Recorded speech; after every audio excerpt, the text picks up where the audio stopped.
How partisan do you think the CFTC was in your time there?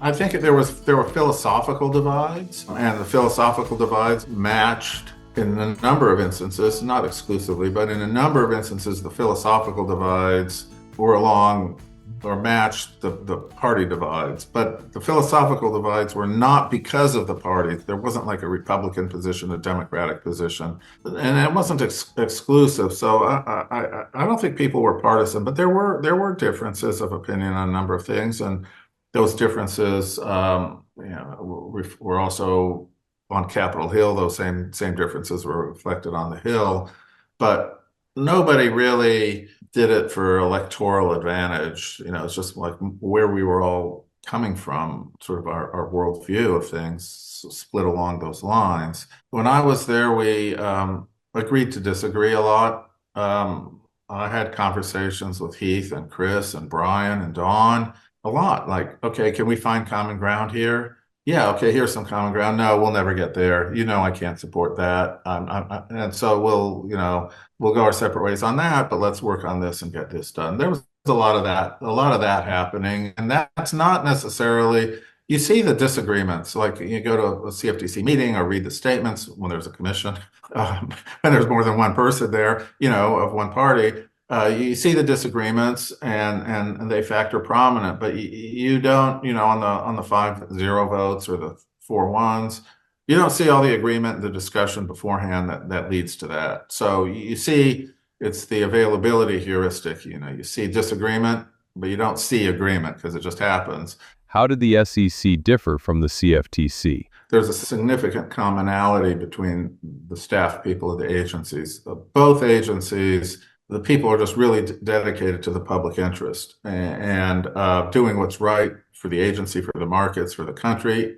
And as I said before, following the lead of the chair and the agency. And so staff might be working on one thing one time and another thing another time, the other direction another time. But there's also continuity. And all chairs get frustrated when staff says, but Mr. Chairman, you can't do that because of this, or you can't do that because of that, or the litigation risk here is high. That's staff's role. I think staff in both agencies felt a duty to carry out the directive of the chair, but also at the same time, a duty and an obligation to tell the chair or the commissioners or whoever, well, here's the risks in taking that approach. The CFTC structurally and the SEC structurally are very different. And I've worked for a couple other agencies. I mentioned the Nuclear Regulatory Commission. I worked for Department of Energy.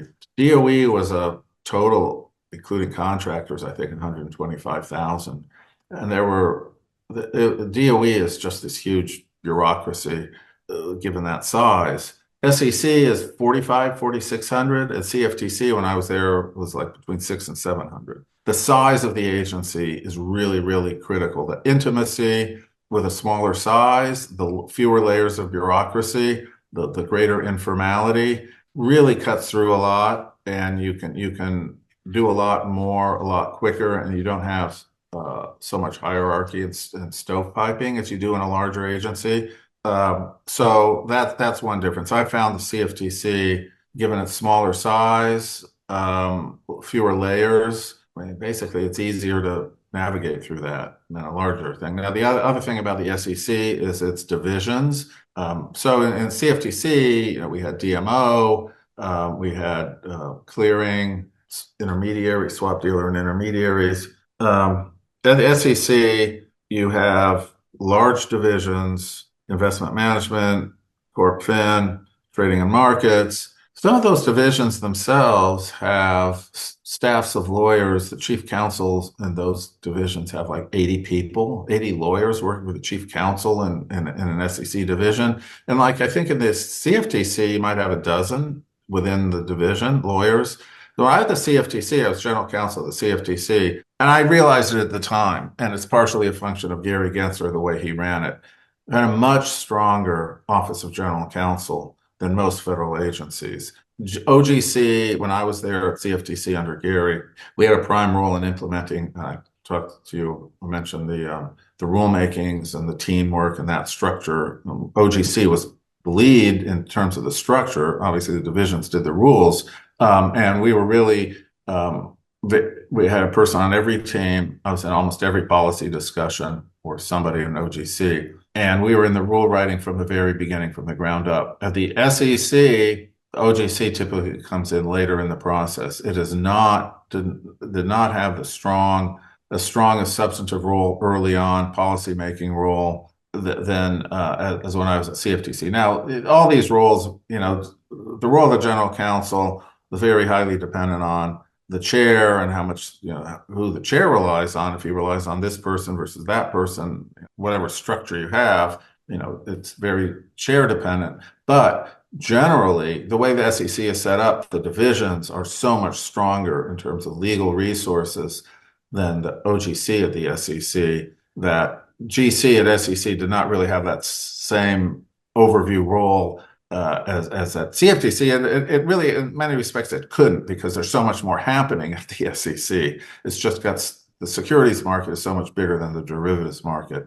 And there's just different traditions at the SEC, CFTC, and these traditions at the SEC tend to linger on, whereas CFTC, new people come in, just do it a new way, because it's a smaller agency and you can change it around. So the SEC, I just have to admit, people are great, dedicated to the public interest. It's just more bureaucratic than the CFTC. How do the staff of each agency view the other? I found remarkably similar attitudes on both sides, SEC side, CFTC side. Both did want to work together, and it's not for turf's sake, okay? People weren't protective of turf just to aggrandize themselves, but the two agencies had different statutory mandates, and there's different ways those statutes have been implemented. When there's a meeting or a clash, each agency, well, this is the way you do it under this statute. The other says, well, this is the way we do it under that statute. That's what the statute says. I can't give that up. So there's a lot of that. The clashes come where each agency feels there's or one of the agencies feels there's no room for to give further, because that's the statute. I think it was all on both sides. I think it was all when I would see the differences. I think everybody was acting in good faith. It was just a natural way the two statutes were written, and the different markets developed. I thought there was a lot of good faith to try to make it work, but sometimes they just couldn't. What would it take to merge the two agencies? If you're going to do a merger, you would do it organizationally. You would run into all sorts of issues, more complicated than it already would be if you tried to change the underlying if you tried to reconcile the statutory mandates. And the thing to do, if you wanted to do it, and I'm not saying I want to do it, but if you wanted to do it, you would just probably create another division within the SEC, the Division of Commodity Market Regulation or something like that, and just make it another SEC division, and take all the CFTC people and make them part of an SEC division, rather than try to integrate the statutes. Integrating the statutes would be really, really confusing and create a whole new. You'd be litigating that stuff for another 40 years. What does this word mean? What does that word mean? Things are changing. The world is changing, but the SEC just has so much already on its plate. Do you really want to add all the CFTC issues to the SEC Commission's agenda? It's not like they're sitting around twiddling their thumbs over there. They got a lot to worry about already.